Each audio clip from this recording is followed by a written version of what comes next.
down for Earl, and my son Austin Schultz is a junior catcher at Lewis University. We'll bring those guys in at the very end, let them kind of discuss the process they went through, and have you guys ask tons of questions to them, like how they went through the process, what happened, and kind of get you prepared for that as well. Those guys are a great resource, so please be ready to ask questions when we get to that.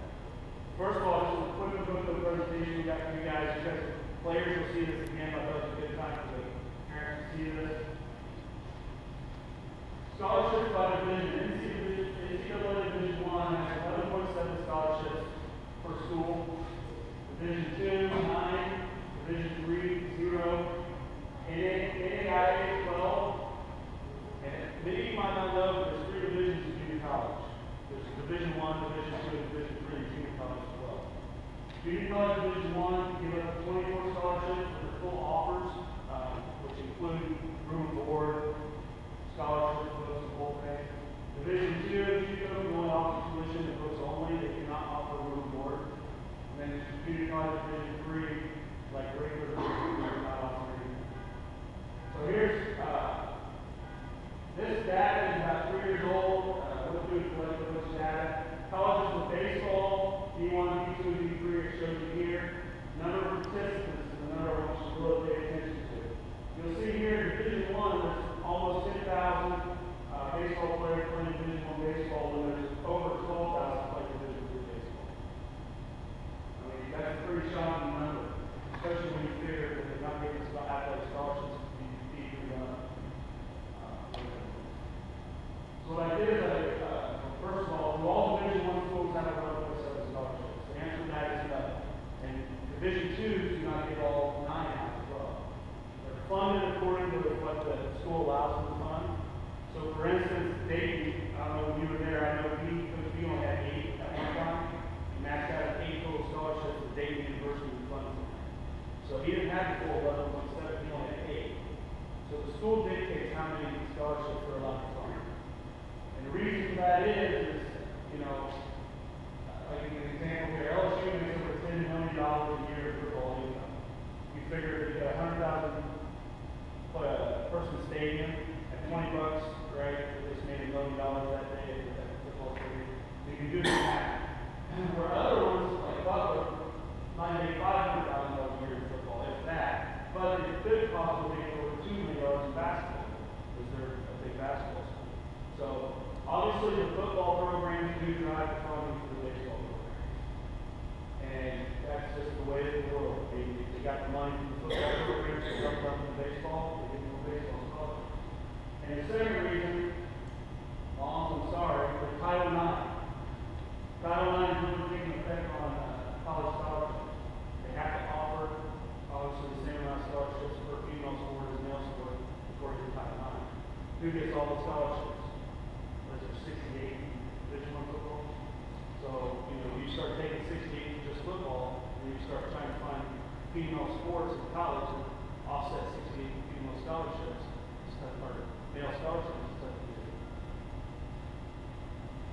So I took this broken down state of Indiana, scholarship opportunities versus roster spots. As you can see here, I'm using 30-man roster and assuming that all divisions are fully funded. Division I is 93.6. Now, I did this math before IPFW became Division I. IPFW is not in the math. 93.6 Division I, 36 D2, 168 NAIA, 48 junior college, for a total of 325.6.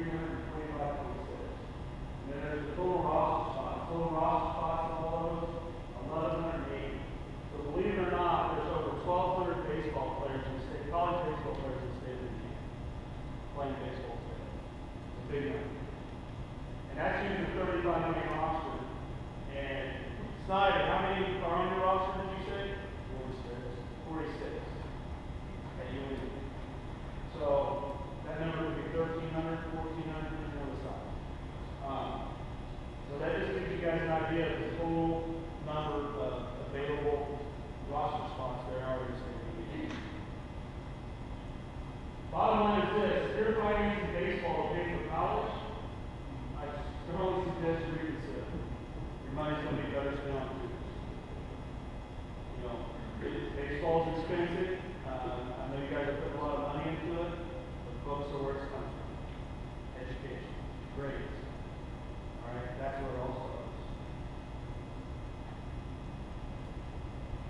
So now what, right? Don't want to know what just yet. There's plenty of news. And well, you'll get sick and tired of hearing me say to the rest of us is academics and grades. It's the most important thing you guys can ever consider. No matter how good you are at baseball, if you're serious about baseball, academics are part of that package. Period and story. Alright? You can be the absolute best baseball player that you want to be. You can be wanted by every Division I college in the country. But if your core grade point average is less than a 2.3, there's nothing they can do about it. Okay? Nothing they can do about it. So academics is part of the package. And this is a quick outline. I'm not going to walk through it all, but I'll just kind of show you. This is what your sons will be getting from us when we start team workouts. Just an outline of freshman year on what you guys should be doing. Talking about the fall, September, November, and what your players should be doing to start getting themselves ready.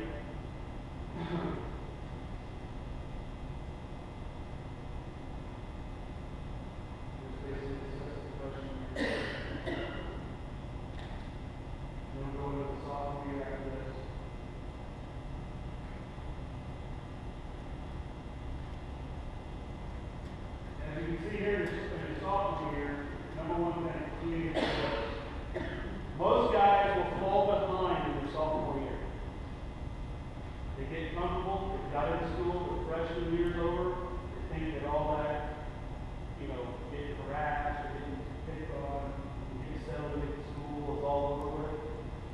90% of all kids start to slide in 10th grade. This is the most important grade you guys will maintain your grades. Alright? Here, meet with the high school council, tell them what we're looking on baseball, make sure you're on track. It's very important to make sure you're on track. How many of you guys know what a core, the NCAA Division I core academic requirements are? Remember the answer. I'll tell you one thing, I learned the hard way what the core is. The core doesn't count PE or home ec. There's a specific core that they take the GPA off of. So if you've got a 3.2 GPA in your school, that doesn't mean you have a 3.2 core NCAA qualifying GPA. Get with your counselor, tell them you want to play college athletics, and find out what your core GPA is after that. Okay? Don't wait till your senior year to do it.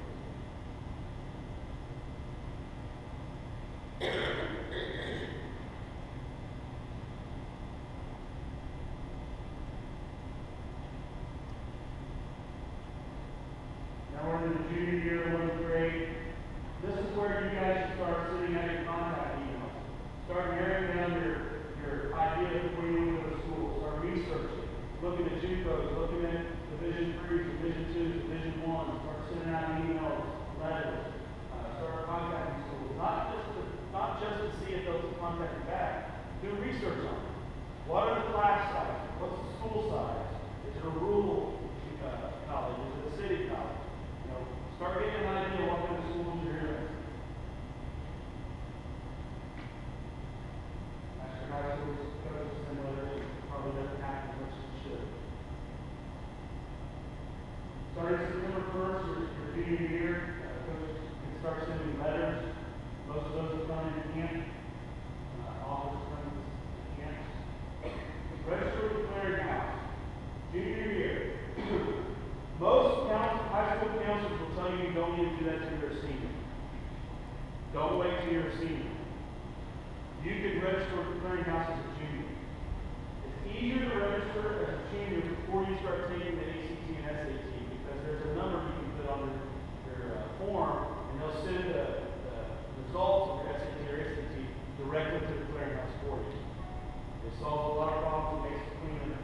Most high school counselors will tell you you don't need to do it till you're a senior. I highly suggest you do it as a junior. That way you've got it done, you've got your ID number, everything's set up, and you start working.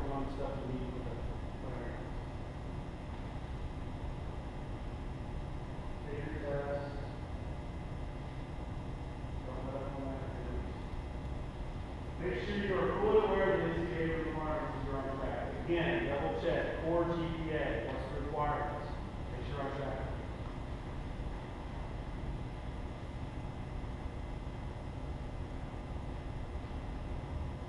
Try to take as many unofficial visits as possible. The coaches that I talked to you today, they may bring this up, but I'll tell you, unofficials, means you do it on your time, you identify with the coach that you're going to be on campus, take a look, you want to talk to them while you're there. You can take as many unofficial visits as you want to. These are visits that they don't pay for. All right, official visits, they'll actually pay for your lunch, and across the country, they can pay for your airplane ticket. Unofficials, they don't pay anything. Take as many as you possibly can.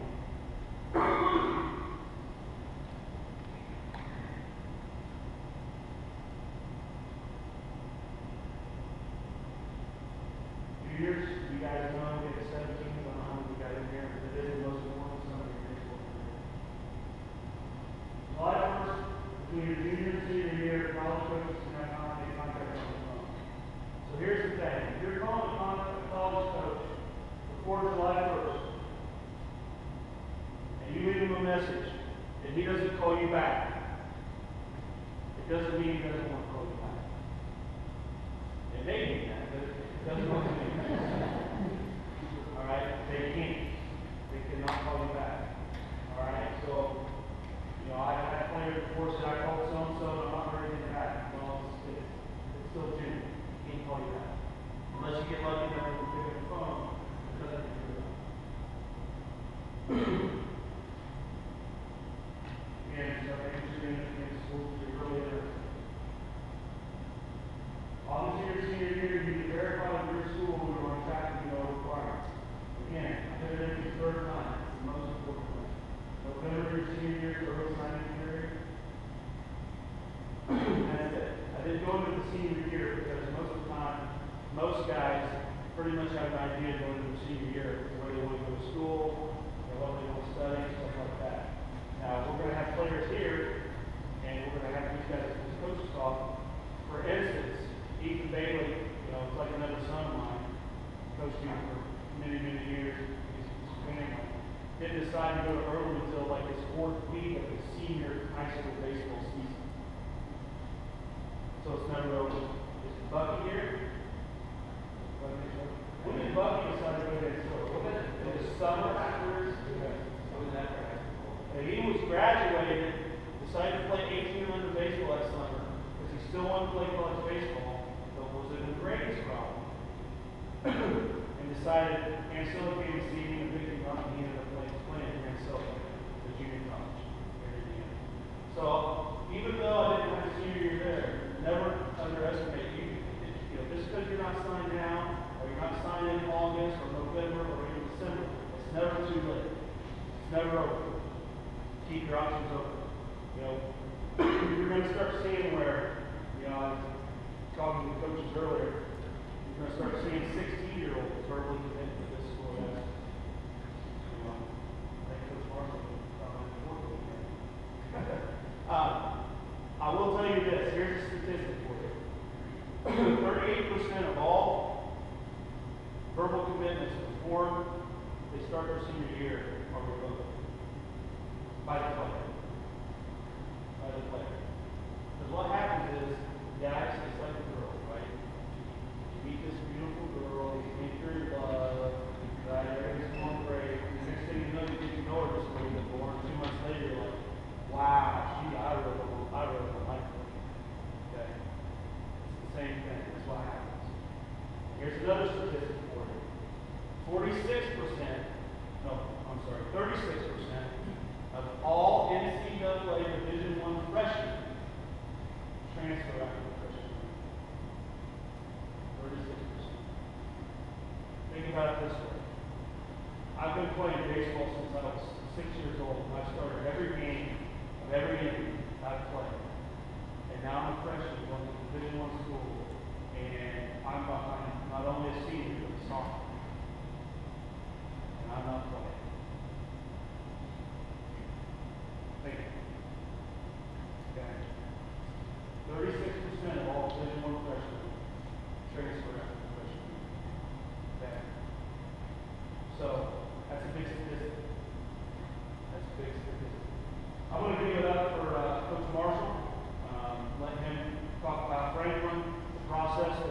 He goes through what he looks for in players. He basically let him talk about whatever he wants to do guys. Thanks for having me. I really appreciate the opportunity to be here and talk with you all.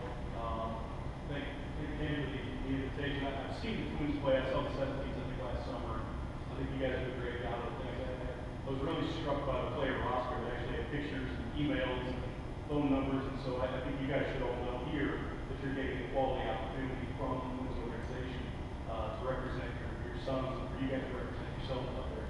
I went to a couple tournaments this summer where I had to have some people handwrite phone numbers and other things. I'm like, who's that kid? They're like, yeah, I'm not sure who that is. So appreciate the opportunity you guys have to do it the right way. Like I said, I was very thankful for that. So we talk a little bit about our place in kind of Division III. Coach Broughton and I actually coach against each other in the same conference, so we ended up in a wrestling match later. He's a little younger than I am. Somebody help me out. But anyway, this is my 18th year at Franklin. I've been at a couple other Division III schools up in the Chicagoland area before I came down here. So I've been doing this for a while. I worked for the Chicago White Sox up there full time before I came down. I used to scout with the Houston Astros. So got a little bit of a background, a little bit of depth in the background, that kind of thing. But one of the things that I would encourage you all in terms of the recruiting process is, number one, take a look at your interest in different places. He talked about unofficial business. Take a look, go check out different campuses. For everybody, it fits a little bit different. You know, some guys may like a small campus. You may be predisposed to thinking you won't like a smaller campus. Go check it out. Doesn't hurt to go check it out. Take a look and see what fits you the best. I think that's a big deal. We get a lot of guys that visit. We typically visit a lot of kids in September and October, following up their summer seasons, and we try to get them on campus. Try to turn them loose with some players so they get a feel for what that's like. Get them to our campus.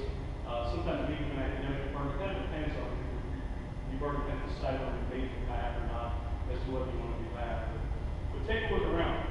One of the things you need to understand about Division III, Division II, Division I, even AI, and Rico, and all those kind of things, they're good players at all levels.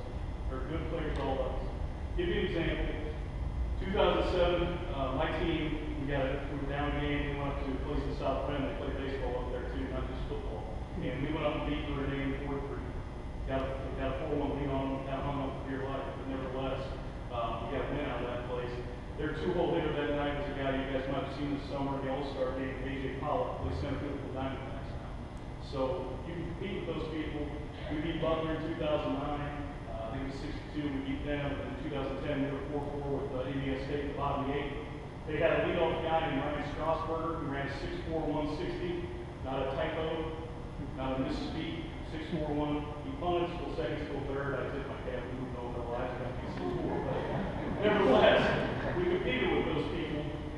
We could do that on a limited basis. We probably 56 games out of the year. We can't do that. So we're going to take those opportunities. And I know there are Division III schools across the country that compete with Division I's on a given day. Part of the issue is pitching matchups and things of that nature. So don't let the level necessarily hook you one way or the other.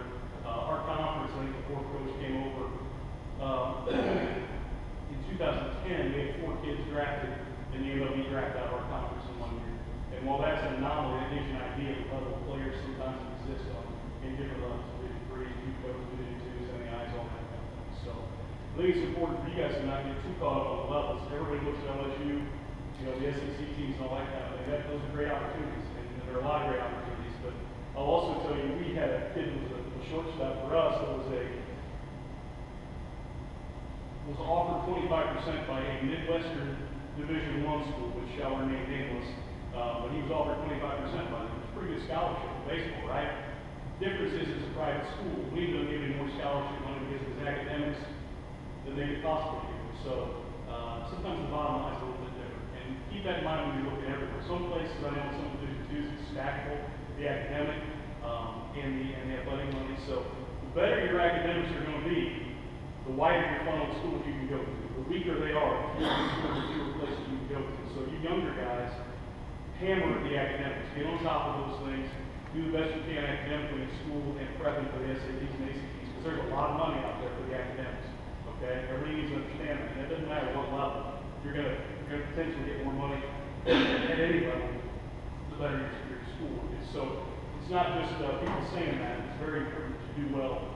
It's gonna set you up for more financial aid, more scholarships, and those types of things. my big thing, and I'll tell you a great story, I think you guys may know Reed Warner, I feel real life in it. Reed Gale, we recruited Reed at this campus, tried to get him to sign with another school. You know what Reed did before he announced he signed with the other school? Called me, said, hey coach, I'm going to such and such a school. Okay? Great opportunity for him, but handle it the right way when you guys get to that point. Coaches that have been recruiting, you get with call and say, hey coach, appreciate your interest in me to go this place. Okay? It's a big deal to handle things the right way in that regard. And I think Reed's a great kid, terrific young man, going to do great things for himself. But I brought him up because he's a twin that, that did things the right way with me, and I really appreciate that. So, those are some of the big things. Questions you guys ought to ask probably when you go on a recruiting visit. Number one, what are your plans for me, coach? Why am I here? Right? Let's start with the why of this whole thing. Why am I here? That's a good start. Number two, what are we looking at academically with my program compared to where I want to be in 4 years? Okay? Number three, and I'm not putting these in particular order, just kind of general questions that I think are good questions that parents and young men ask me. Number three, what are the requirements around here? What are we doing outside of the season? That kind of thing. That'd be something I don't know. Number four, how many players do you carry? What kind of roster size do you carry? Some places, there are places that are starting to build JV programs, and you kind of got to know where you fit into that whole mix. Okay, you want to know those kind of things when you're doing an ask coach and you're talking about one-on-one. You'll have those kind of opportunities. Ask the current player, say, what's this coaching staff like? You come in and visit with me, and I can tell you I bake brownies for our guys every day and take them to practice. Well, that doesn't happen, right? But you need to talk to the current players to get a better feel for, okay, what's this guy really like? What's the staff really like? And that kind of thing. Those are kind of the big things that I would look for. I think those are really important. I think one of the least important things in the whole process probably is facilities. Everybody's got a weight room, everybody's got a field, right? Some places have a little bit better facilities than others, but at the end of the day, you want to be prepared when you graduate to do what it is you want to do, or have a chance to play beyond college. We've had good fortune. We had 4 guys who played professionally after they got out of our place. I had a kid drafted by the Atlanta Braves. It was a 3.6 GPA biochem double major. So when he got released in his second year, he's like, okay. He was disappointed that he was going to go make a living for himself, do really well for himself. Now, on that advanced rookie ball team, he was on his first year. There were 27 guys on the roster, 2 of them had college degrees. He was one of them. So he knew he was well taken care of, he was prepared. He just stopped by the other day and dropped off a check for our bullpen club to take care of guys that are following him in these footsteps. So those are really special things and special relationships. Like I said, my big thing, you guys, take a look at places. Get a feel for places. I'm not going to stand here and talk about Franklin all night. We do some good things. There are other places that do good things too. These guys have done a great job with their place. There are a lot of good programs out there, a lot of good opportunities. And the more you're hung up on what's best for the best fit for you, the better off you're probably going to be in the long run. Okay?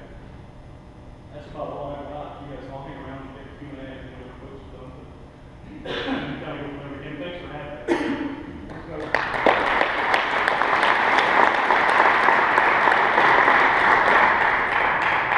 Thank you all for having me on here today. Talk a little bit about our own college and our baseball program, as well as give a little insight on, a little bit about even me going through this process.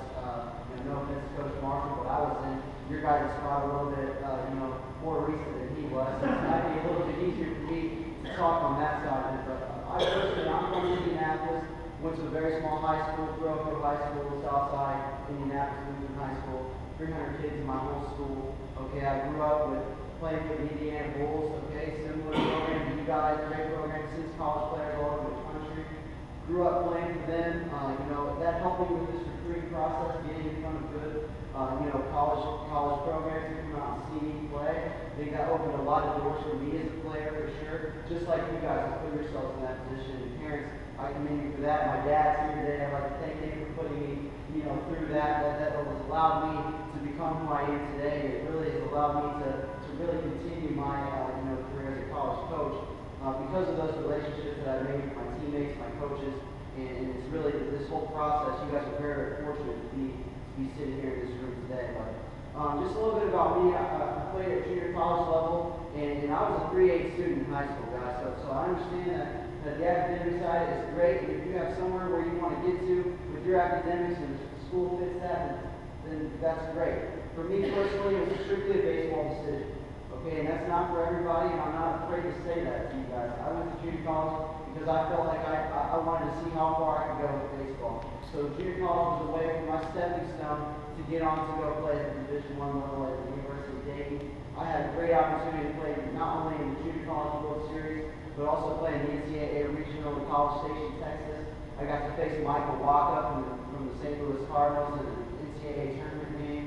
And so it was a very, very cool experience for me. But now on the other side of it as a coach, you have to find the right fit for you. And I think just piggybacking on what Ken and Coach Marshall have said, is that when I go out and recruit for Earlham College, our average ACT is 27. Average ACT score is 27 at Earlham College. 3.5 is our average, GPA at our school as well. So I got to go after great students. When I go to a showcase, a PBR event, whatever it might be, and they list GPAs, ACTs, anything below 3 or 4, before I see anyone throw a ball, catch a ball, hit a baseball, I just start marking kids off. I just take a black marker and I start marking kids off that are under 3 or 4. Because I strictly do not look at kids that do not fit the academic profile that we have at our own college.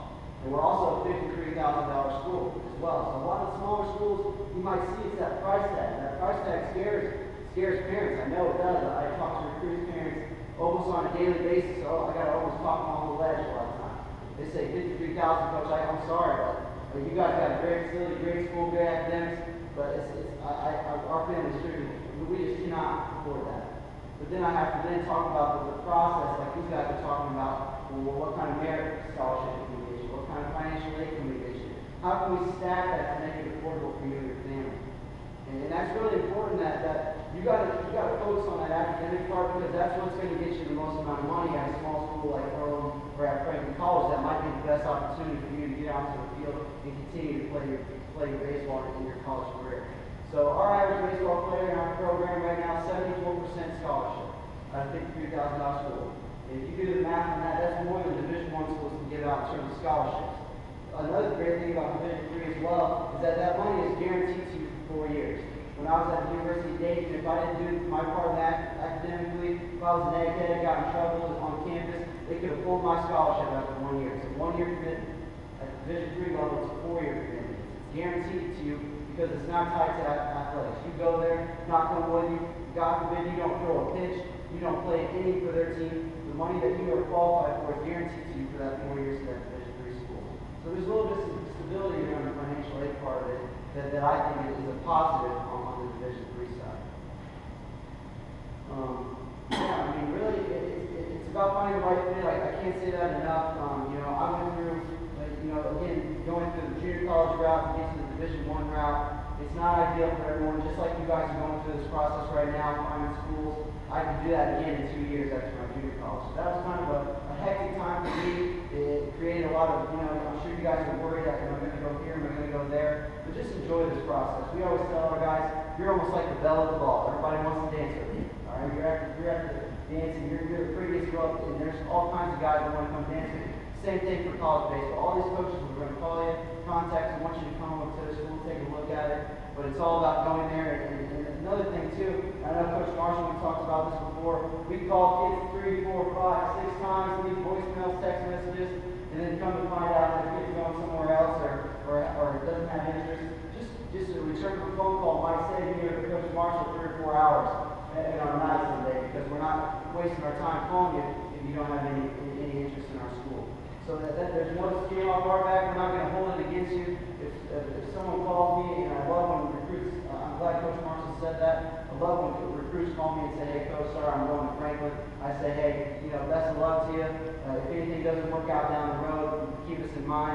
But I'm never going to feel bad or try to, talk bad about another program or anything like that. I'm only going to wish you the best of luck and go from there. So I really appreciate that, and I know Coach Marshall, I know a lot of other college coaches appreciate that too, because there's a lot of time that we spend trying to get kids to try to come get excited about our program and continue their college baseball career. But really appreciate Ken and the Twins inviting me out here today to talk to you guys, and I'll be around. I have some information about Earlham as well, some media guides and some fact sheets and stuff like that. I'd love to pass on some information to you guys if you guys have any interest in that as well.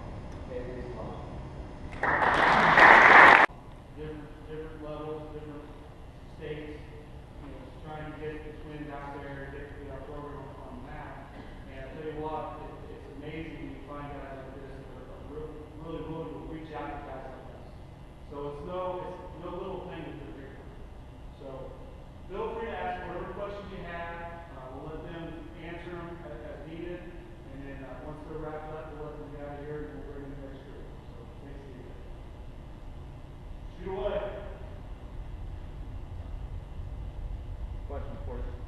As far as going the junior college route and then trying to go Division I, do the Division I coaches see that as a plus? The kids already have some experience in college, already more mature, maybe commonly play right away rather than come as a freshman and sit for a year or two. How important do the coaches see that as far as a plus or a negative? Sure, yeah, great question. You know, for me as a player, whenever I was in junior college and then going on to get recruited by Division I schools, Division II schools, it was about finding a school that needed whatever that is that I was. So they needed a guy that wanted to come in, had some experience. They might have had a guy in their program that didn't pan out the way that they were looking for. So yes, Division I schools all over the country look for junior college transfers to come in and play right away and to fill that need that they might have. But there's another thing too, is that just because you go to junior college does not mean that you're going to play Division I baseball. And I want to make that clear that you know, I've seen it at my school, at Vincennes, other schools, that you know, there's kids from junior college that go play NAI, they go play Division II, some go play Division III. So for me, it fulfilled that dream of playing Division I baseball, but that dream does not happen for everybody at that level. But yes, I would say that scholarship schools do recruit junior college players to fit a specific need after that 2 years, and having that experience might make him a little bit more of an attractive recruit at that point.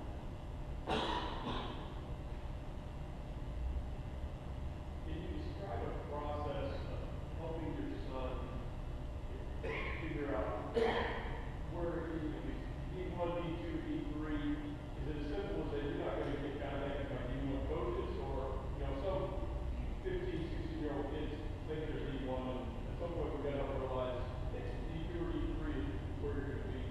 Is there a process or any advice you can give parents to help them understand that? It's a great question. I think a lot of people want to know the answer to it. I think we're out a lot. I know he's out, I'm out. I got an assistant coach who goes out a lot with me too. So we're at a lot of the big showcases. Just about everybody's at the bigger showcases. Summer tournaments, especially down at Grand Park, so it's unique for everybody. It's easy to see a lot of those. So I would say that probably would be great on what he's doing as far as for lack of better, roster piece with the headshots and numbers and those kind of things. Plus you're going to see kids at all these showcases. And then also the Division I's have their own. We have our own. You guys have your own prospect games where try to get to you haven't seen them. That's all part of it. But I'd say that if you're specifically looking at Division I, go to that school. We all know that you can go pro from all these prospect games. So we all know that. There's a lot of these things out there. So I would target those probably to schools you're really interested in. But I would say that most of the folks, in the summertime, if you're not getting fall, September, October, that might be the case. It may not be. It may just miss. Because kids still get missed. They usually miss a lot. Yeah, I mean, just piggybacking on what Coach Marshall said, I mean, we see so many kids, and there are kids that slip through the cracks, to say, but if you're looking at, and I know I did this as a player, if you're interested in going to Boston, you think you're good enough to go play at Indiana University, go to Indiana's prospect camp, and if you're looking at Ball State, go to Ball State's prospect camp. And those PBR events are great, but a lot of times it's not all about putting on Twitter. I committed to here that I know kids get caught up in that all the time, and again, it all goes back to finding the right fit. But I think that just being on the Indiana Twins organization, playing in those tournaments, going to showcase, you're going to be on coach's radar. But then just kind of honing down to the schools that you're really interested in and that you're realistically looking at. That's kind of the route that I would take. Another thing I mentioned to you in this whole process, I think it's important for everybody to think. Within Division I, within Division II, within Division III, not all Division I's are the same. We're talking, there's the SEC is a whole different animal. There's some really high Division I stuff. There's some Division I that maybe isn't that high. Same thing in Division II, same thing in Division III. Just kind of depends on what you're looking at. So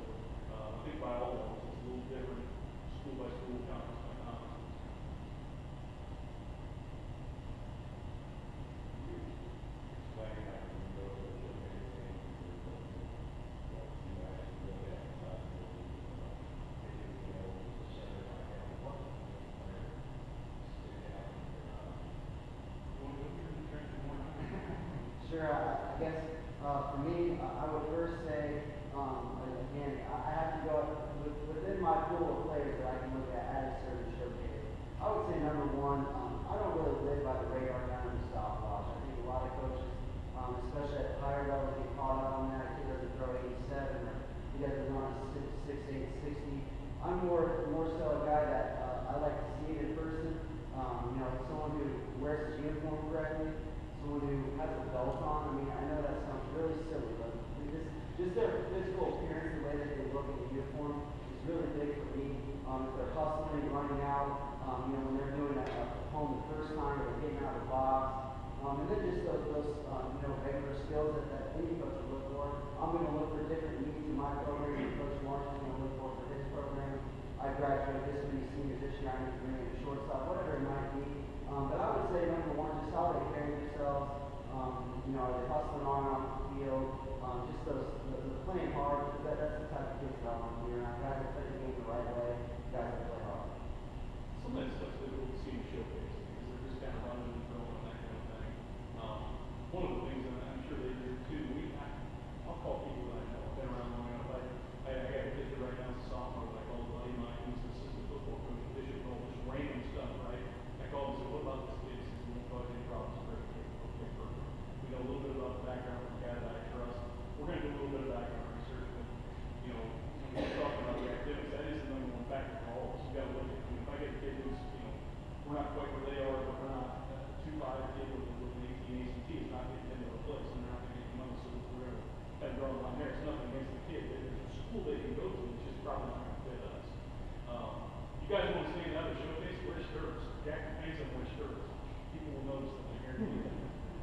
True story. But, in terms of looking for tools, every program down has their own philosophy of what they're recruiting for.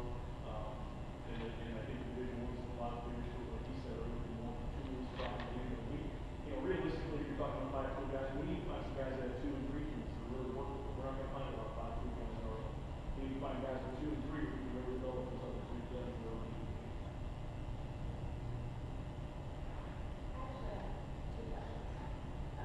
The first one is, when you start getting letters from some of the colleges,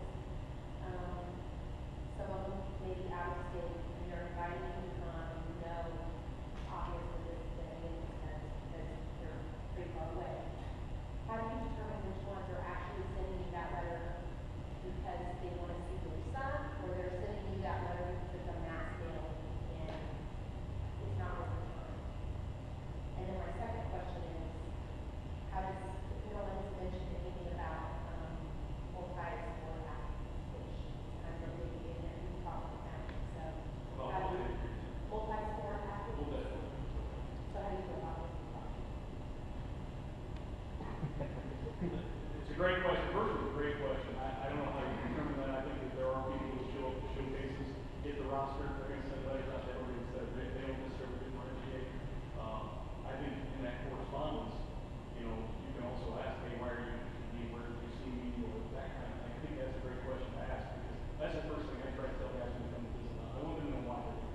We saw you at this, you can play, you can't fit in the league or whatever the case may be. That's how I would probably at least approach it from a parental standpoint, or even from a recruit standpoint. I think that, what I was talking about earlier was some of these, I could get invited to Arizona State showcase right now. I just had to send them something that said I cut 91 and I ran 6.5, 6. And they invite me. I'm 45 years old. So, there's some differentiation that has to take place. And probably one of the questions you ask is, that's probably how I handle it. If you haven't heard on my phone, I'd be a little weary that it's just a mailer. I think that's more personal contact and say, hey, we saw you at this thing right there. Have you done anything else? The second part of your question was multi-sport athletes. I know that Division III level is probably far more common than other levels. I know that we had, last year we had a starting quarterback in the football team and he played right field for us and was an all-conference player in both sports. So it's definitely feasible. But at a regular school like Rome, it's not something that I would shy someone away from, but it's got to be the right kid in the kind of right situation with the academic standards that we have, and it's very, very difficult to do, but hasn't been done absolutely. But the other part of your question is that I have several friends that are in college coaching right now, volunteer assistants at Division I schools across the country, and I know for a fact that they got rosters from me. They've never seen a lot of the kids that I had, but they got rosters from me personally to add to their mailing list to try to get more kids to their camp. So it's really about, like Coach Marshall said, if you've had contact with that school, if you've had constant contact with them, maybe invite you to their camp, then definitely, I know we only charge $30 for our camp, and that's, far lower than a lot of other schools, because we're using that student to recruit from, but a lot of other schools, that's the way that they pay their volunteer assistants, that money that's funded through those camps and those opportunities. Yeah, let's honest answer, I've never heard college coach do. And it's the truth. Let's honest answer. The NCAA Division III does not allow us to work kids out, so we can't have kids on visit work them out. We have to have them. That's part of the reason camp prices are so expensive. We have to have camp, we have to provide instruction. That way we can see yes, other levels aren't necessarily not about the dual sport question, I'll tell you how I address it. We had a kid last year, it's a starting strong safety on an NCAA football playoff team, and our starting center fielder, guy, Jameson Brock, I know, was a great athlete. I tell kids all the time, if this gets to a point, if you were a two-sport athlete, where you're the third string quarterback, you're my starting shortstop, what do you do? If you can do both at a really high level, great. If you're going to miss the fall in baseball, and you're going to miss the spring football. That's the challenge that really comes into play anyway, or otherwise. I suspect that Division II and Division I as well. But I think you're missing part of the practice season. So if you're a standout on both teams, great. I think that's fine. A lot of kids will do it for a year, maybe two, try to sort it out, figure out which place they fit best. When you say to her, if they call you, are you talking about that July 1st date of their student year? Or is that something that kind of call you're talking about? Since like the camp? Yeah, I think the question, well, the way I think the question was more, are they interested in my kid or they just send this out? Right, yeah. And I think if you haven't heard from somebody by phone or whatnot, it might very well be that list he's talking about that gets passed around, that kind of thing. So that's one thing you got to look out for. I just think if there's personal contact, if he's interested in the kid or I'm interested in the kid, we're picking up the phone and calling him. As soon as we can, to contact That would be July 1st date. Yes, yes. How much, I know you guys are busy obviously during the spring, so in this year for their baseball at high school how much do you really put into the high school program compared to when the high school ends? Now you guys really seem to be more available and stuff. We're ramping up towards the travel season because a lot of these kids, during their high school season, they'll be looking out in the crowd, see if somebody's watching or whatever. And they might be a sophomore and they're just a pitcher on varsity now, but on our team, they're an everyday first baseman or whatever. So where do you guys kind of fit in? We need to, these guys really we don't want them paying attention up in the stands during their high school season, I guess. Do you guys ever make it out to a high school game at all, or? I do when I can. It's very difficult. We're playing the same time as high school. Right. Just the way it is. So I can speak out of the local places or if we have to pay off, I can drive somewhere to go see a guy play. But I would say the majority of the initial deals come in the summertime just because we can go to Marion Park and stand there and see 8 teams play at a time. Right. It's unbelievable. Other than paying $4 for a large lemonade is great. Good way to that out. But I think a lot of it happens a lot of it does happen in the summer. But we'll go see kids like this spring. We'll see kids who are 16s that we're trying to kind of close out that kind of thing. Try to get to see them, and then we're still looking for 17s and 18s while we're there. Be foolish not to take that opportunity to look for kids. But we still use both. In the old days when I first got here, it was more heavily high school recruiting because that's all you really had. Now the summer travel stuff is pretty big. Coach Schultz talked about these guys emailing, emailing coaches. Is there something, or can you tell these guys what you'd like to see in an initial email, or what some do's and don'ts as far as that goes? Yeah, well, number one thing is I want it to come from you guys, all right? Your mom and dad, they're great, they're really nice people, but a lot of times when they email me, it's an email from mom or dad. I'm less likely to open that email and really look through it and read it. If it comes from a kid's email directly, which all you guys have an iPhone and all this stuff, you guarantee you got an email.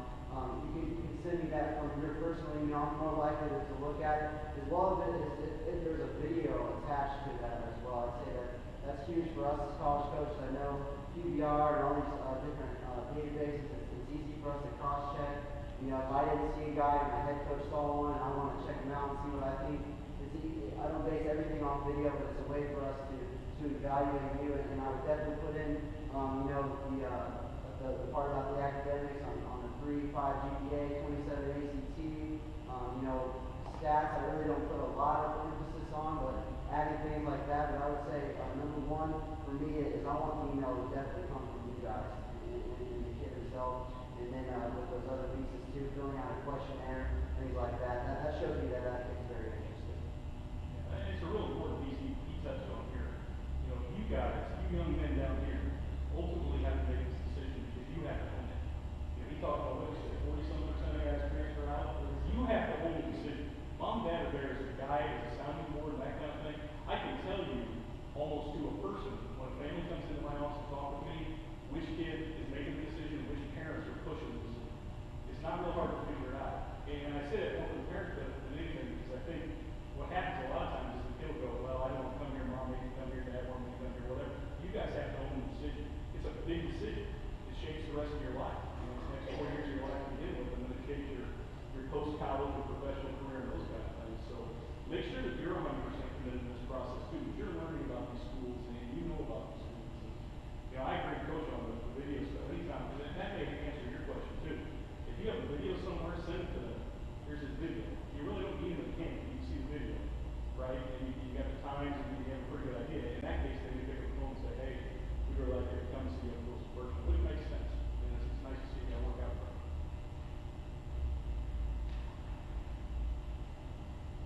That was kind of my question too, but you mentioned something about finding that right fit.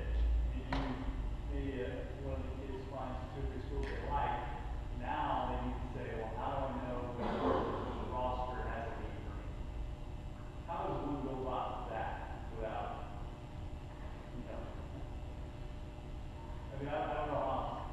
Well, it's a terrific question because you need to know that. You know, we offer guys roster spots. I just said we're going to have a finite number of guys on the roster. We'll go after this shortstop. If we don't get anyone, we'll move on to our number 2 shortstop and so forth and so on. Try not to have so many. Alluding to it earlier, that some of these schools now are developing JV programs. You're going to carry 50 kids. You know, we don't do that. I just don't have any interest in carrying that many kids. I don't think I can do them all justice. So I find that answer out as well because you want to know where you're going to fit in on that scale. There's How do nothing. you about it? I'm just asking coach directly. You're their own business. Where do I fit in? Where do you see me fitting in? There's nothing wrong with that question. You brought me here to campus, which I appreciate. Now, tell me what are you playing for? You know, what do you see me doing? And you're not asking to promise you a starting spot. If anybody does, you should just get up and leave. Because it's ridiculous. But I think, you know, they can also kind of share with you, hey, you know, we don't have, you know, in our case, so here, this is what I would tell you. We've had 5 of the last, I think, 11 now conference freshmen here in our conference. If a kid can play, we're going to play. I don't, you know, we're not going to sit around and wait for a kid to grow up to be a senior to play. That's the best way that I can answer the question personally, but I think you need to ask them, where do I fit in? How many of you guys are in my position? Who's returning? You can look at the roster and see that. I know a lot of rosters, even this time of year online, haven't been updated with the freshmen, but there's nothing wrong with asking that question. Nothing at all. It's a big deal. You know, I would say if you have 3 or 4 schools that you're looking at, you know, I tell all of our recruits, make a priority list, you know, of what is important to you. And the more checks you have for school A or school B is probably going to be the right choice. So, did I like the cafeteria? Are there good-looking girls at the school? You know, I mean, it's a serious thing.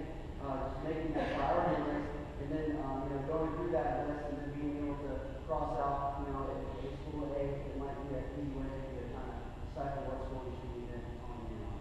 And I think the fit, the question about the fit thing, I think it doesn't just, in my opinion, it doesn't just pertain to baseball. It pertains to the social and the academic as well. And so it's more of a well-rounded fit. Okay, I see myself here. I read somewhere years ago, they said walk in the middle of campus when you're out on visit, look around, see if you can envision yourself being there for the next 4 years. I mean, I think that's probably good advice. But there's certainly more than just baseball, but there's definitely an academic and obviously a social. And I think you get a chance to come back for number 9 or something like that. That'll help you get a little better feel for some of the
from the side and then also from the back. Because from the side I can see some, some mechanical stuff, but then from the back side, you can kind of see some ball flight, how the ball's coming off the bat, and that type of thing. With the infield side, I just want to see, maybe throws across the diamond. I know a lot of infield videos just to get fielding, and then he throws it, and you have no idea where that throw went. I know when I teach infielding, it's all about being accurate with throwing. I think that's really important. Just showing overall athleticism, hitting balls in different spots, not just hitting right to them. Outfield's a little bit tougher, especially in a showcase setting when they're just hitting 3 ground balls and a couple fly balls and going from there. But I would say just from as many angles as you can, I would say that helps us even more. But definitely from the side and from the back on a hitting perspective for sure. Yeah, I agree. I would say pitching straight on in from the open side to see how things work or body works. Those are the 2 vantage points that I want to see. You guys care about behind catching with the guns and It's helpful. You can do it. It's happy with all you can do it, but not imperative. Those things are all there. You can actually time a 60 if you watch a kid run on film, but you can't use the gun on film. So the gun is kind of important. Yeah, we've seen all kinds of different. Some of them more interesting than others, but some of them really helpful. Well, we've been trying to figure out how to set that up, so I helped with it out. Yeah, I'm a pretty broad there on the whole output stuff. It's just like some infield, like you see the actions and and put the gun on front across the infield stuff too. You like background music, right? You like background music, don't you? I heard from one coach that first time I get an email or a video with some kind of music, I'm done. So I don't know if that's true or not with everybody. I don't have my speakers on. I have no idea. Yeah, there's some interesting intros. That's for sure. Yes, sir. Yeah, you hear a lot about recruiting services now. Do you guys take any stock in those, or is it more of the showcase summer thing? The recruiting services. Yeah. I would say, a lot of the recruiting services, they're great to get your name out there, but a lot of the tools that they use in the recruiting service, you could really do on your own. I mean, anybody has an iPhone these days, you can video yourself, put it on YouTube, make a YouTube channel, having some sort of profile page you can make that links that to an email that you send out. I personally don't, go on NCSA, for instance, and just go watch 25 videos and try to, recruit from that. That's just not how we choose to recruit at our program, because we want to see kids and we want to, again, having that personal relationship with somebody saying, hey, Jimmy, I saw you this summer at Grand Park, you were playing at this time, really like what I saw, I would love for you to come to campus. It makes it more of a personal relationship, and I think, just passing the eye test for me is something that I really take a lot of stock in, and just, going based on a video. I won't really recruit a kid and tell them to come for a visit if I haven't seen that kid in person. So that's just how we choose to do it. I would ask you what is, when you're looking at evaluating, what is different from that and what you get from these guys? Like, I think you're getting an awful lot from these guys, and if you want to do it, fine. There's still one out there, I don't know who they are, I don't know how much people pay, but we get a packet that's this thick of women's basketball, men's basketball, football, I think field hockey, baseball, and our secretary, what you do is, it's just a piece of paper, it doesn't,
say that I use, the field level on my, it's more like a connection base with the connection of the coach. If it's a coach that I know or some connection that I have, I'm more likely to look at their players than just some, like Coach said, some random Oregon coach that says I got these 20 kids that are fit exactly what Erwin needs, and, they probably haven't even heard of Erwin college.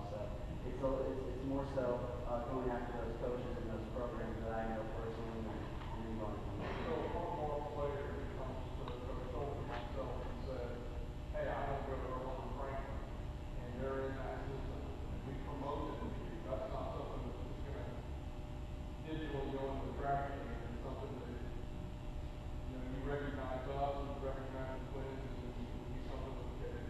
Sure. Yeah, and I think the other thing is that we probably use a lot of those. I know the other thing, I don't know, PPRs out there, some other ones out there, but we'll use more sometimes to kind of go back. You hear about a kid, okay, is he listed somewhere on field level or on TV, somewhere like that, heard this kid's really good, we should move to college, and go back and try to connect.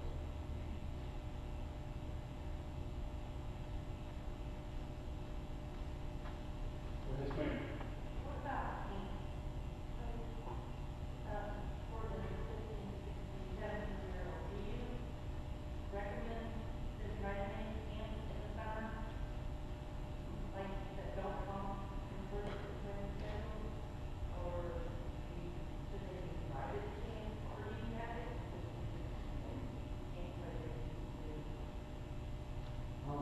Again, I would only go to the camp if it's a school that their son would really be interested in, or that's realistic for him to go be able to go play there. But I would say that's a great way, to get on that campus, to meet that coaching staff, have your son work directly with those coaches at that camp. But if, LSU sends you a camp and you don't play at LSU, then I wouldn't recommend going to those camps. I think that, the school that you're more interested in, more realistic, then the camp would be a great way to be seen by those coaches, but also what you're doing in the summertime, playing those tournaments, that's also another way, a great way for us to see. On the official visit, what would be the basis for these guys to be looking forward to this year? Asking you guys to start to come for that participation, to be expecting when they show up. I mean, what's this general thing we're doing as far as that guy asks? Just to kind of help them out, so they've never been on one. You're asking about the official visit? Yes, sir. Yes, sir. Okay. Yeah, at our level, what our deal is, you can come on, it's considered unofficial as long as the same thing is provided at every student business campus. So you can come and visit our place, you go to lunch, you do all that stuff, it's not considered official. When you come back and there's paid for expenses in terms of entertainment or anything like that, that becomes official. So you can talk to the coaches before you go and say, hey, I want to make sure is this an official, is this not official. Typically, most people for the first time aren't going to do an official visit. They're going to bring you in and get a feel for you, see if you fit the program, see if you like it, and that kind of thing. You may Yeah, well, just, what a college visit would look like at Erwin, you show up, we usually meet at our stadium, and then, we have our principals over to the admissions building. We get our recruits immediately with the admissions counselor, sit down, talk about the academic profile, kind of how we can fit what you're looking for school-wise. Then they'll go on a campus visit with the admissions department, and walk them around, and go around to all the different, different buildings, and see a dorm room. And then we have our players sit down, eat lunch with the recruit, and then the coaching staff goes and takes the parents to eat lunch. And then after lunch, it's more so tailored around baseball, showing you through the indoor facility, the weight room, going to the baseball facility, and they're sitting down, kind of talking about where they see their son fitting in, and that's kind of how our visits are set up. What time of year would that normally be? What time of year? That Time of year? Yeah. Well, to this point, we've had, I think, 51 visits this year, so, anywhere from, that's from, August to now, where we have 2 visits in early January, so. Well, once you probably don't see much in February. Or do you? I mean, during the season, you guys are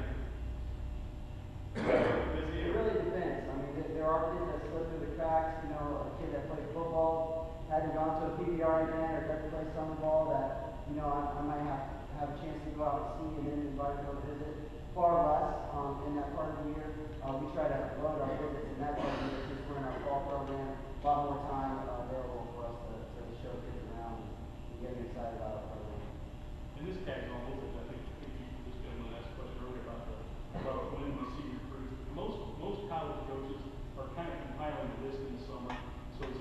July type of thing, when they want to get guys in, you know, early September, October, that kind of thing. You know, we may get a call from a guy like this that says, hey, this kid is 78, now he's popping 83, you probably not getting down to visit.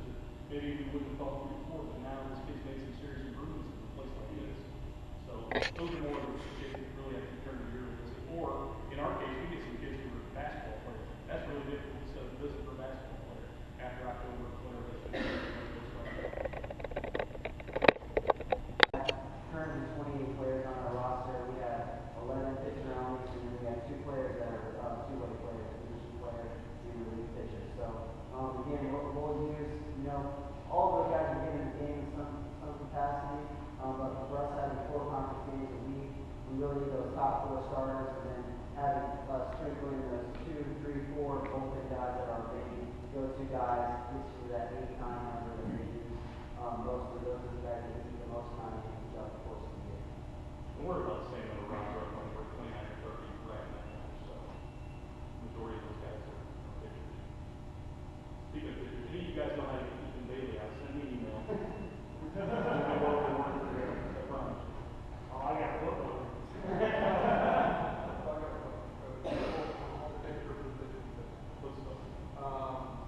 At what level, Division 1, Division 2, Division 3, does that kind of stop happening?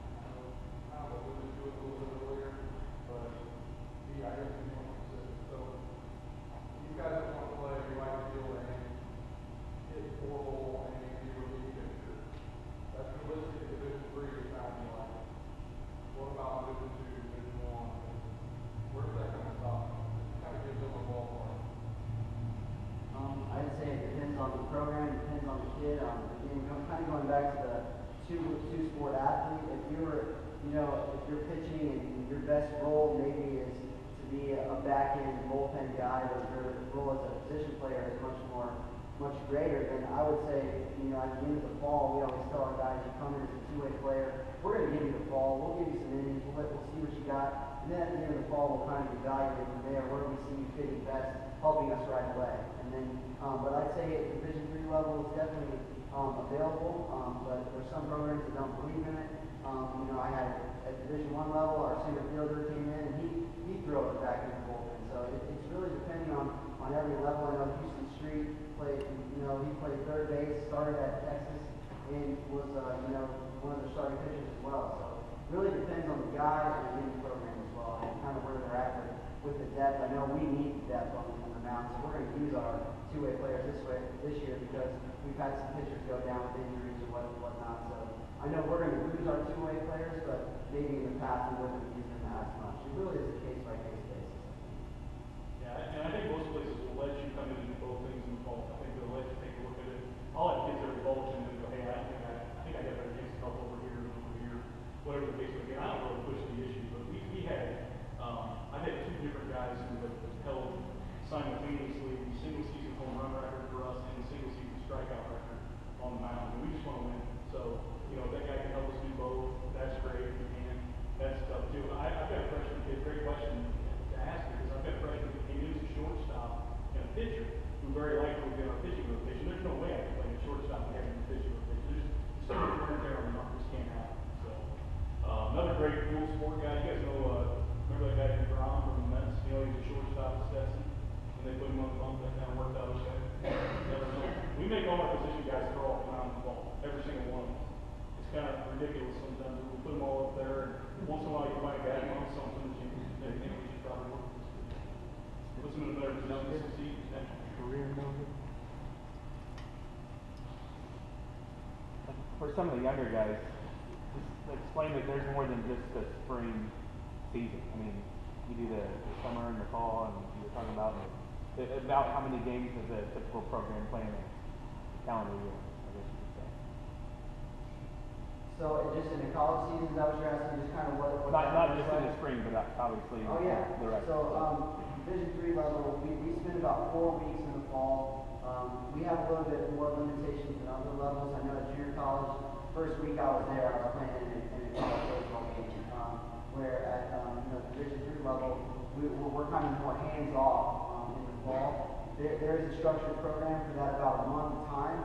that we do practice 4 times a week. We inter squad. The other 2 days we're strength conditioning. Very much a very rigorous, college baseball full-time program. But then after a certain date, we're not allowed to work with our team, and be hands-on with our players at that time.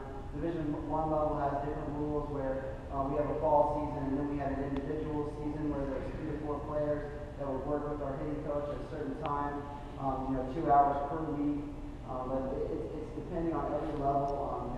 Each level in NCAA has different rules for what we can do. But in the wintertime, all of my players went home with a workout program, all the hitting drills, everything that I wanted them to individually work on were great.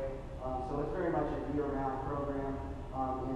Definitely at Division I level, what I went through, there was lifting in the morning, study tables, practice. It was a full-time job for most of the time that I was in college. But it's going to vary from program to program and from level to level. One of the great things about the Division III level, I think, is the guys who are really good are intrinsically motivated. I mean, you have to want to work. Every coach is going to give you an all-season workout. Everybody does that to a different degree, right? Some guys really bust their tails at it. Some guys kind of mail it in. The guys who really bust their tails at it are really rewarded. I think that's a big deal. But, to add on kind of your point about we go pretty much September 5th through like October 10th, something like that falls, about 4 weeks. And then the guys are kind of on their own. And we start practice in January, I think it's February 1st this year, is our first practice date. And then most of our guys are expected to play in the summer unless they're injured. So we've got a couple guys, we got a guy going to New York this summer. We got 2 guys going to New York, a couple guys going to Virginia, Virginia Commonwealth League, I think is what it is. And we had a kid in South Carolina last year, we had a kid in Northwoods League, had a kid playing in Terre Haute, had a kid playing for Northwest Indiana Oil, and we've kind of been all over the place. But so the guys that we can send out, we'll send out, and then the other guys will play down below. There's a Woodback League that's based out of Indianapolis area. A lot of kids playing. It's 25 games or something, but it's enough to get better and to work on some.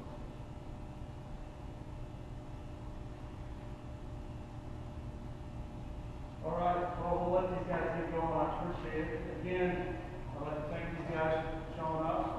We'll let them get going and bring the other guys in. Unless there's one last question or anything we got to do. All right. Thank you.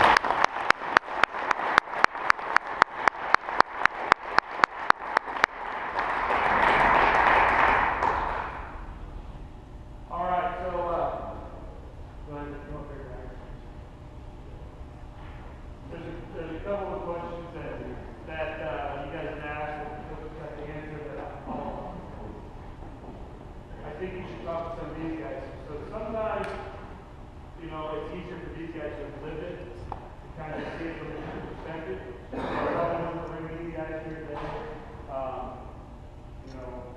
So we got Brayden Island, played shortstop and second base, going to UND.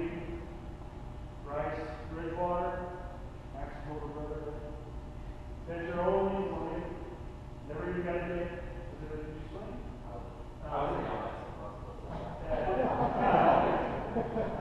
Pitcher Mr. Wabash,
One, and had been recruited by Coach Kennedy, who's now the assistant at St. Joe, was actually Hartford's head coach at the time, and I've known Kennedy for a while. Kennedy recruited probably harder than anybody. Came to another game, I thought it was what game, recruited harder than any other school, and he had a decision to make. He loved Hartford, he loved Coach Kennedy, but his dream was to play divisional baseball. So he got 50% off of divisional baseball. So I'll never forget where the Sunday that we were playing golf, and got back in the truck afterwards, and he said, because you know what, it was a dream of mine when I'm going to play divisional baseball. And he said, that's your call. And we're driving home, and all of a sudden I see him pick up his phone, and he calls Coach Kennedy from Hartford. He says, Coach Kennedy, I just want to let you know, I'm going to take the opportunity to you. I want you to be the first one to know. And Coach Kennedy said, hey, I really appreciate your call. Let me know how it goes, keep me posted, and it comes up, let me know. While I was sitting in my office at work, he was supposed to, the early signing was on a Thursday, and we had all the paperwork, he'd been accepted. Listen, this is important to you guys. He'd been accepted to go to college at AKU. Got his acceptance letter, accepted him in school. I got a phone call at my desk at work on the Wednesday, on the Thursday, he was supposed to do his early signing. It was Coach Aslan. He is. He said, you can't do that problem. So what do you mean you have a problem? He didn't qualify. So what do you mean he didn't qualify? He said his core GPA was supposed to be a 2.3, he said 2.28. And they were in November. And I was like, all right, so what can we do? Well, what hurt me was, if you look at the GPA, the core GPA for NCAA, foreign language was one. And my son is horrible at foreign language. And it brought his core GPA down too low. He said, well, if we do earlier, you could have taken an online course and done something to maybe take the course again and get the core GPA down. He goes, but I'm going to be honest with you. I got to move on. We're in November, we're really starting out 50% on it. I got to go to the next guy. I said, I get it, I understand, it's a business. You got to make a decision. So, his mother and I had a conversation. Here we were all freaked out. Oh boy, what's the other thing, whatever. So we get him home that night and send him down to the dinner table, done what happened. And again, I look over, picks up his phone, and he's looking there, and calls Coach Kennedy, the guy that he had told earlier that he wasn't going to go. And he got a full ride over the department or baseball. Because he made a phone call to the coach, the whole connection. So that just proves to you guys that they're not BSing, that's the truth. And he ended up going to Barcelona game all 2 years in a row, ended up getting a good thing. Even though Coach Kennedy was a coach, Coach Kennedy with the high school university, Division I was allowed to be an assistant coach. So he had a different coach by the time. That's the true story, that's what happens. And again, that's the difference between core GPA. I learned the hard way. I didn't know. GPA, core GPA, I didn't know. So go start doing the math, 2.28. Lost 50% structure with divisional baseball because 2% football. You know? And it's great. It's great. And, now I went to Lewis University, did good at Department 1, and just moved on to other things. Each one of these guys has a different perspective of the recruiting process. And I know for a fact, I told these guys back when we first started going through this is the most frustrating thing, was it? Frustrating. The reason it's frustrating is because you have expectations, you have dreams, you have things you wanted to get to all your life. And then next thing you know, somebody's telling you can't get there. So I don't know who it was that asked the question, how do you know if you're D1, D2, or D3 right? You'll get told. But listen. You'll get told. And listen. Don't think, oh, I got this. You'll get told. You'll go to showcases. Be smart, guys. John Troll, what was it, 78, 79, somewhere in there. I told John Troll, who played for me, I was lucky enough to have him play. And I told John Troll, I said, John Troll, he could go up there, and he didn't care if the guy was 6'5" or something. He was off the chat. And he had balls, and it was great. He's one of the best guys I've ever heard. But I told John Joel, I said, don't spend one penny on a shirt. Right? Don't go to PPR, don't go to this, because you're 70, 80 miles an hour. There wasn't a guy there when we gave him a slip. I said, you need to go and find any lodge you want to go to, focus on what you want, and you're going to play college baseball. And you're good enough to finish in college. But be intelligent about the situation. Is he going to go through for Indiana Purdue? No, we do that, right? But he was also benefited with a great brain. He went to the Buff and had a great, great mind, and very good academics, and he combined it as one of, considered the IUP of D3 at University University, one of the best academic D3 universities to go to. So, that's the point, guys. Combine it. Listen.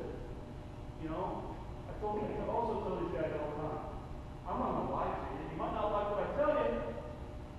You might not always agree with it. And sometimes it might hurt your feelings. But I'm not going to lie to you. Coach Kleiner's not going to lie to you. It doesn't do anybody any good to blow smoke if anybody's ever in. We're going to tell you where they're at. And coaches will too. Because they don't have time. You've heard them. They're out there recruiting. They're out there looking. Guys, they don't have time to yes, anybody. If they tell you what you are, listen. Listen. All right? So,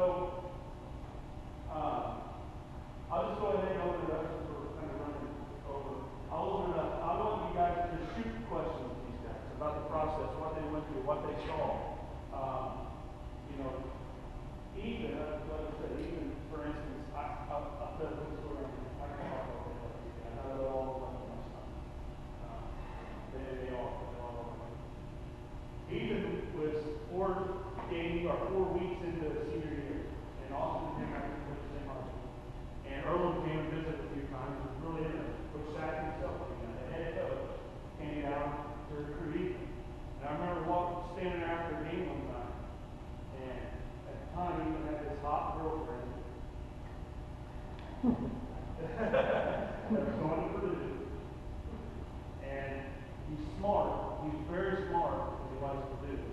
And he wanted to go to Purdue too. And so he was stuck between making a decision. Do I go to Purdue, and 4.0, 3.0, yeah, over it. Oh, yeah, it's off the charts. All right, very, very smart kid. And off the charts smart. And so I put my arm around him and I said, Ethan, I said, there's going to be a day you're going to be playing so good softball with your dad and I. Don't make it now. If you got a chance to go play college baseball, go play college. Do it as long as you can. Do it as you can. And bless his heart, he went and did it. Played it as a freshman. All right. I want to ask you a question to get this thing rolling. And then after this question, I'll open it up to you guys. Yeah. Keith, how much it cost for the early year? How much did you pay to do it? I think I ended up getting a 90% scholarship. And they give zero after the scholarships. You got 90% scholarship, right? 4 years old. Okay. Go ahead, shoot. Boys, ask questions, find out. They've been through it, guys. Come on. I got one, I guess. The coach, one of those two coaches, I can't remember which one it was, talked about, they target their number one, they identify their number one shortstop, their number two, their number three. Did any of the coaches along the way that you guys did recruit, did they tell you where you sit? Did they say, you're not really our top guy? Did that ever come up? We're going after this guy, but if he doesn't work out, we're going to you. Did you ever hear that? You're always going to know where you fit in the program. I wouldn't say they're going to say, we're looking at 2 other guys right now, you're just kind of a third string. Like, they're going to make you feel welcome. But you're definitely going to know, I want to visit Anderson. They specifically told me, we see you, maybe playing next year, we don't see you playing right away.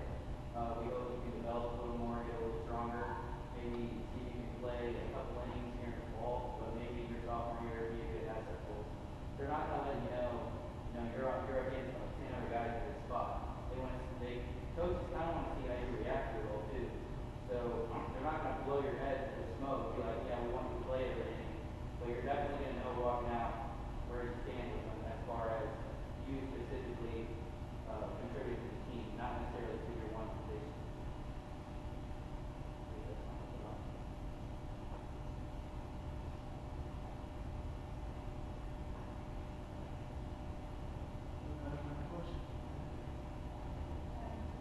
So did any of you guys junior year have somebody who were just positive you wanted to go and then have that get was modified?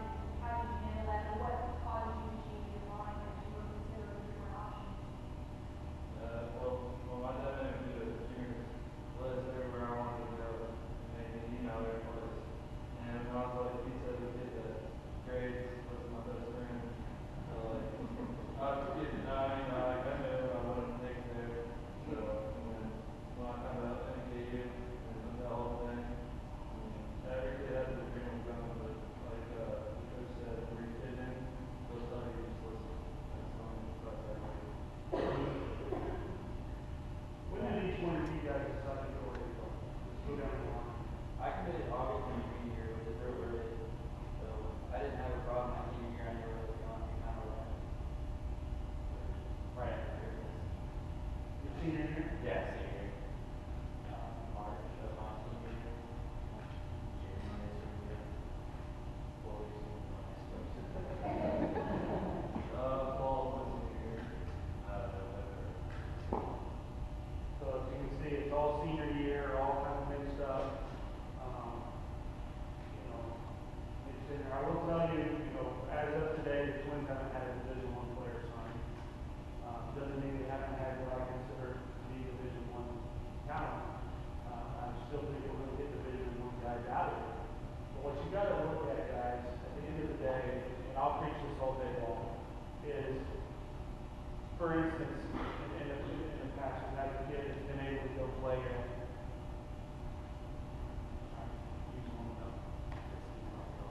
but I'll just use UIC, for instance, University of Chicago, or we can use Wright State, for instance. Wright State, you know, small Division I, plays in the Horizon League, you know, probably funds 8 scholarships out of 11.7, no football team. Division I school, no football team. On a military campus. Good engineering program, but other than that, it's kind of in the middle of nowhere. Now, if they offer you 25% to Division I, but UND, for instance, comes in and says, well, we'll give you 50%, or not even 50%, we'll give you 25%, but we can give you 40% more in academics. So now I got a 65% scholarship to UND. Division I can't have, or can't stack. So if they offer you 25% in athletic, that's what you get. You can't stack. So as a parent, that's all you guys sitting here, financially, what makes more sense? Right? A 65% scholarship to go to UND, you know, to D2, or 25 to Division I. You got to look at all aspects of it, and I appreciate it. You know, it comes down to the X's and O's, it comes down to the dollars and cents, and again, I'll never emphasize enough how important it is to also know where you can play. You know, where you can play. You know, these guys, I don't know how many of these guys are going to get a chance to spring, hopefully they all will, but I know if they don't, and they're not playing in the spring, it's going to be the first spring in how long they're going to play. So you got to keep all that in your mind too.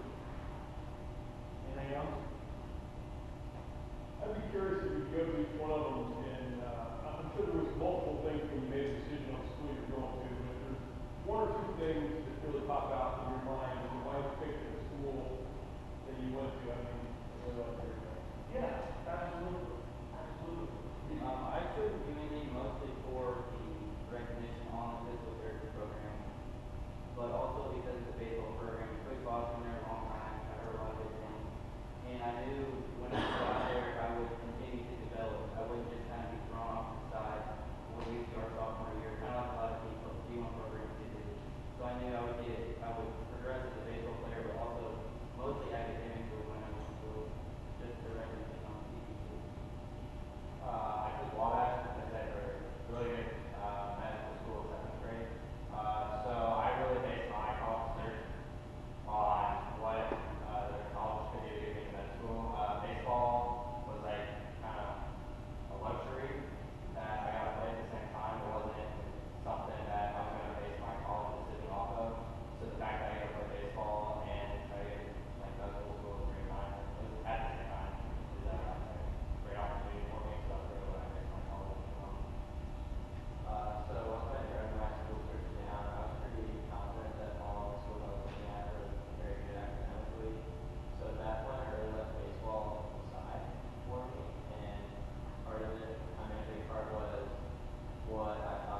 school there.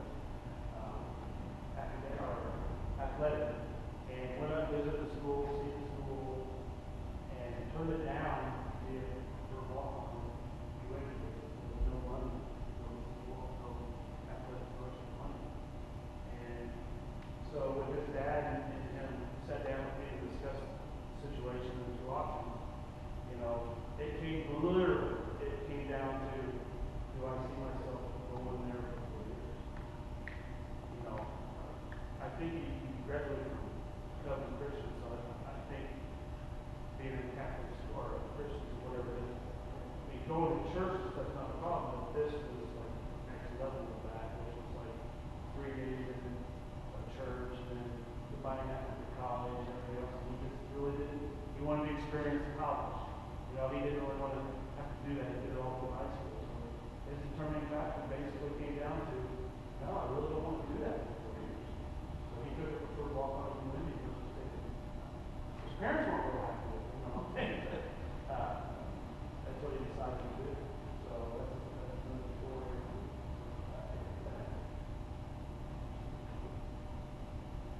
Anything else, Lisa? What do you got?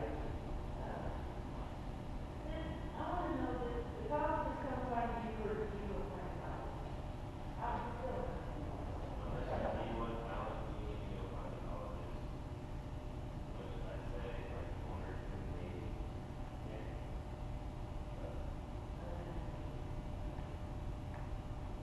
Yeah, you guys are real good at sending emails.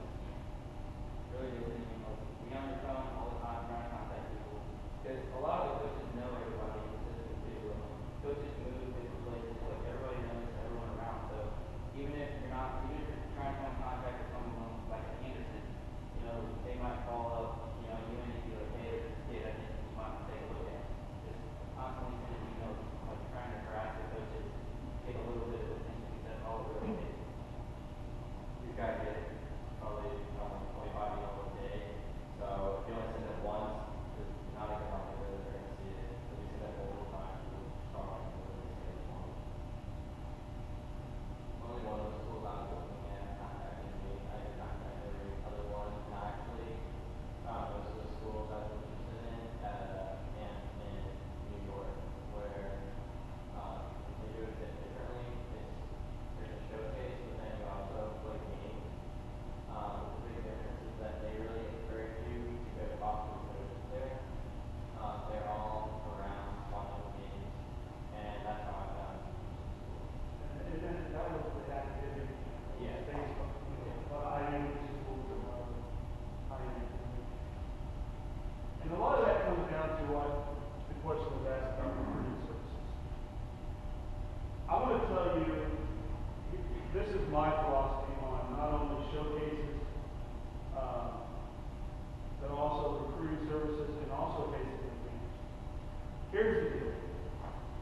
If you're not willing to put everything you've got into it, promote yourself, why would I pay anybody else to do it? And as a parent, I've always thought, if I'm going to invest $1,000 in something, what would be my return? Right? I mean, $1,000 means a lot to us. At least it doesn't. I just don't get $1,000. So I always thought of it as, if I'm going to pay $1,000, what's my return? You've seen the slide. You've seen there's not a whole lot of return in baseball money per se for college. So what am I really getting in return for that $1,000? So then in turn, I look at these guys and say, who should promote me better than me? Right? All it takes is, like he said, sending out an email, writing letters, making phone calls. Guys, I'm telling you, coaches love it when you promote yourself. Coaches, you know, coaches don't care that you think you're the best. They want you to be the best. You know, and you need to promote yourself. That's what you need to do. And it's up to you guys to do that. So my belief in recruiting services is, why would I pay somebody to do something that my son should have done for himself and be the best at it? Nobody knows he's better than himself, so you should be able to do it. But when it comes to camps, yeah, do I think camps are good? Yeah. I mean, but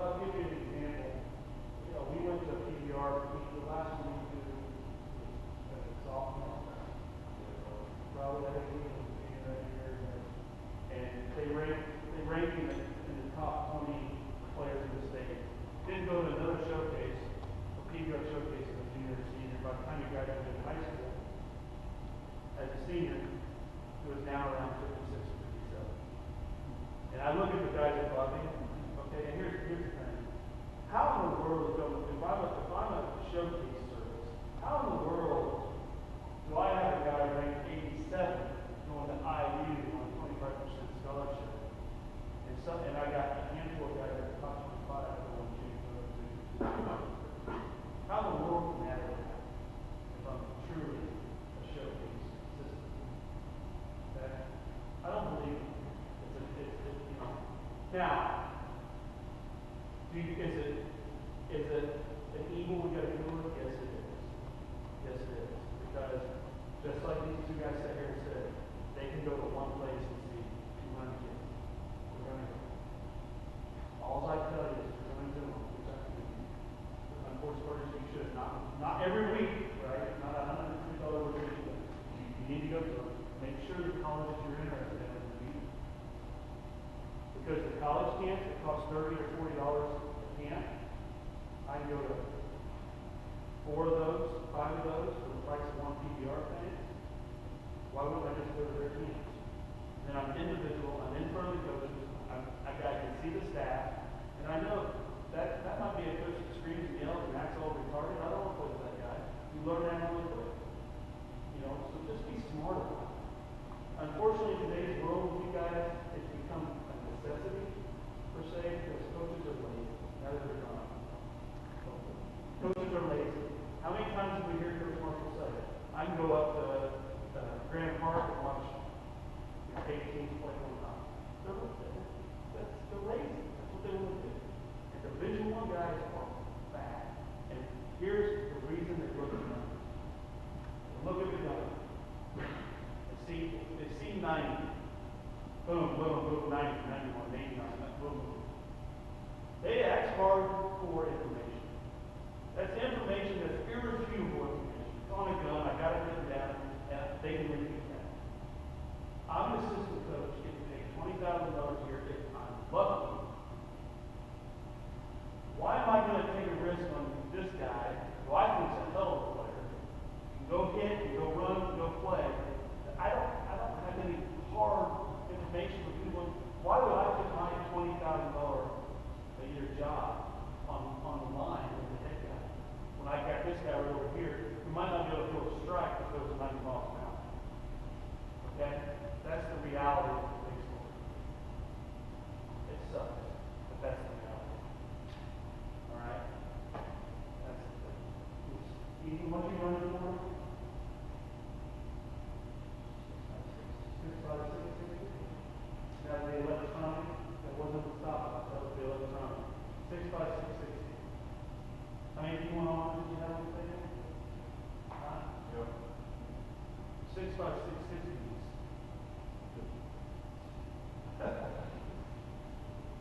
I'll share a story about our team. That their 17th season, we had a very, what would you call the schedule? It's very difficult. Yeah, but we were very ambitious Yes. recruiting schedule, right? Yeah. All the tournaments we played in were top end. And unfortunately, because of whatever with the roster, we didn't make any of the games the coaches came to see, right? So, with us, with Griffin, most of the interest that we got was when we went to those individual college games. And it wasn't, like you said, not the PBR, not the big camps, but it was that Evansville, USI, we went to Ashland, Ohio, Matt Kennedy's camp. That was a big draw. And also him and Walter being here. We went to St. Joe's. Anyway, those camps were maybe $50 to $80 a piece. And they were pro-style camps. And those are where we got all of our contacts. Every coach that we were in communication with were from those. And so, when you look at that this next summer, and you've got an open weekend, and you can hit ISU for a camp for $100, and that's the school your son's interested in, hit that. Because that's how, like you said, and the things that I always tell people, the gun doesn't lie, stopwatch doesn't lie. And those are the two things that get on paper, don't change. And that's what makes the Division I guys, that's what they look for. Information that doesn't lose their job. Hey, question, but since we're talking about camps, when you get all this camp information, Division players $150, pitcher and position players, $250. If you want to do all three, it's $350. You know, those kind of situations. At what point did you decide, hey, I'm only a PO? Do I pursue? Do I go after playing two positions? You know, how do you decide on, hey, do I want to only up to $350? I think my kid can hit, and I think he can pitch, but that's my opinion because it's my kid. Well, I'll tell you the story, and hopefully it'll help with this. But before I tell the story, I'll tell you, you should do that. Every parent should do that, so you're not wrong in that. But the 16-year John Crowell's playing for me. And we just finished the season playing over Cincinnati. His dad's here. Never. And year's over, season's over. So now I got to start thinking about the next year. And John Crowell was 16, he played at second base. Called Dave and John over and said, "Let me have a conversation. I want to bring you back this year. So I want to bring you back to the pitcher only." And I could tell, you know, we both of them had to look like, oh, wow. But then I went into the conversation of college. You know, let's face the facts. They just said, how many pitchers do they roster on a roster? You know, 10 to 14. How many second basemen do you think they roster? One. And they're going to normally have them for 4 years, right? They have to be the best second baseman in the world. I want to go to do anything. They got a freshman starting second baseman. They're not going to recruit any second baseman. That's the conversation that I had to have with the controllers. Hell of a pitcher, one of the best I've ever had. This is where you're going to be able to play with your club. This is the easier path. The path you should select. The path that's going to get you the most bang with your club. Does it mean he doesn't play second base?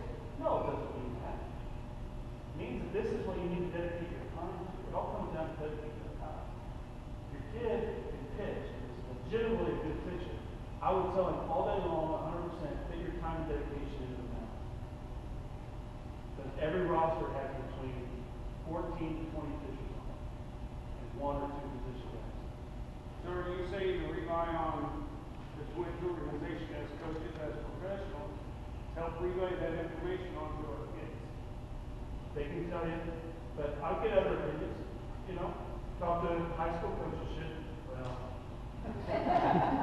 Don't say that. yeah. Never happened. You know, go to a showcase as doing a position and a pitcher, and as a parent, be honest with yourself and watch. Okay, there's a 25 second baseman. My kid's the 23rd bat. And I'm watching him grow, and he's keeping up at the top of that. Makes my decision pretty good. Have an open mind about it, you know. I never hesitated to tell these guys. We felt. We'll help. That's a question that they ask the coaches, but how about the boys? What about dual position players and or multi-sport athletes? How many do you see at your level? You're either a pitcher or you're an infielder at Unity. Like, we have one kid that does both, and he's phenomenal, but he's just a freak athlete, a freshman this year. But other than that, you're either a pitcher or you're not. Let me ask you this. Put this. Could you do anything else with your baseball stuff in school work?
86 games a year.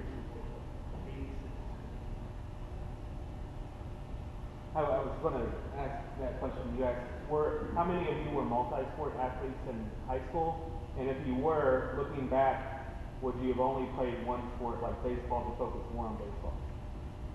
No, I think being a sport athlete in high school really helps you. Coaches really like athleticism and players. I think we went through that aspect. Do you think that that's helped you in your college recruiting process? Absolutely. Yeah.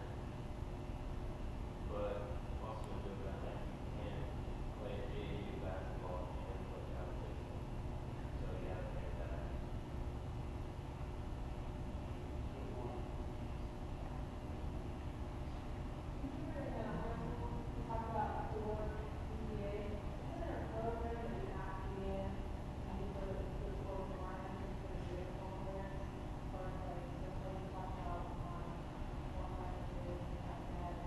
There's a core of 40, which is the Indiana standard high school diploma.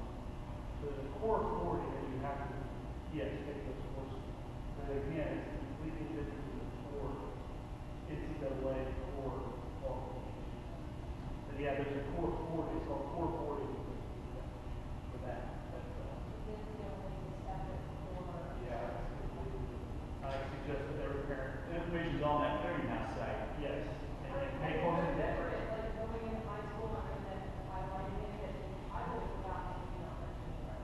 Yeah, it's the most important thing. Not wait.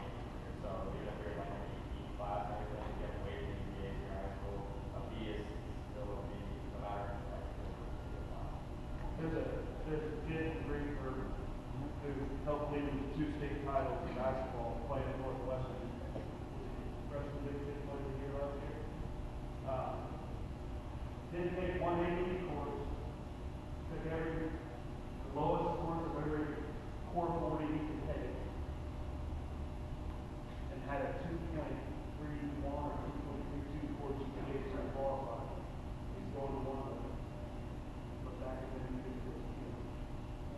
So, our AP class is good, absolutely.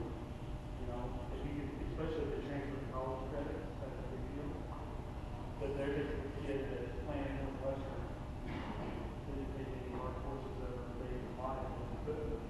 He's playing in So, like you said, they're not waiting. So if you get a D in an AP course, you still might get credit for it in school, but you're going to trade down your course. I want to tell you one more story real quick that I think is important for these guys to hear before we let y'all know. It's about Bryce Bridgewater. This is a story he was Bryce Bridgewater met with playing the Wabash at Corey Stevens, at Corey Stevens. And that year, that summer, we were playing a tournament in Indiana. He had gotten a hold of Coach Stevens, got him on a schedule. He came to watch the game. Make sure Bryce was going to start. School is interested. And Bryce went out, started the game country. Okay, I think I threw 2 innings, gave up a home run. I think Mike didn't do very well. And we really struggled. And after the game, I'll never forget Kevin, what do you think? That's what I mean. It's probably lost on. I didn't do nothing. He never pouted. He never acted like he was not in control of the situation. He didn't piss off his own stuff. It's fine. Do you think so? Yeah. I've been around this a long time. He's in great shape. He saw his mechanics. He saw what he could do. Yeah, he stunk. But he did it with pride. And look at it. He's playing at Wabash, of course. Okay? It's not always about the outcome. It's about the process. And like Coach Broughton said, it's about how you look, dress the part. You know? How many times, my rule was, just the word half straight. You know? Is that because I'm old school? Yeah, probably, but it's more for your guys' benefit.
in the hole when he was trying to get base hit. The Montreal Expos drafted Jamie Carroll based on that information. He's 5'7" and 150 pounds.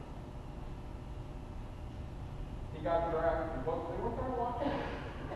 Because he busted his ass from home to first when he was trying to hit on a ball he got a shot at getting hit on, and because he busted his butt on a ball back to the pitcher the same way, he got drafted.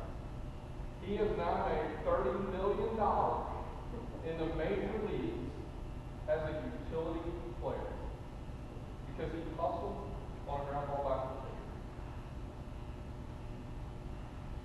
That's what he's talking about. Now, did you guys get recruited in college the same way that you got drafted? Absolutely.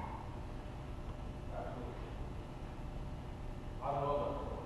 It blows my mind. And I know him personally. He's a friend of mine, so I know that story is very true. Any other questions? Anything you guys want to share? I was going to have you guys all fall off in that over there. Do with your glasses. All right, well, it's 8 o'clock, guys. Again, I appreciate it. Your sons, your players will get the information on the slides. It'll be in a paper form outlining what we think they should be doing, along with sample college letter, just a basic outline of how I think you should write in college. And this is all information we've gathered over the years. Sample college letter, timing wise. We'll give them all at the ammunition meeting, and they got to pull the trigger. Okay? And how many times did I have that conversation with you guys over junior and senior year? Guys, I will tell you something.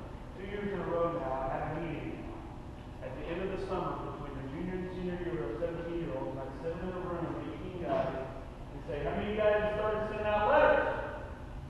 Oh, shit. Huh? Guys, send me emails, letters. I'm serious. You gotta get going. 2 or 3 maybe 18 had. So a lot of hiding. All right, so we'll get you those during the team workouts. We'll get you all that stuff so that you guys got all the information you need. Thanks for your time. I appreciate it. And if you guys ever have questions down the road, feel free to email us. We'll get back to you.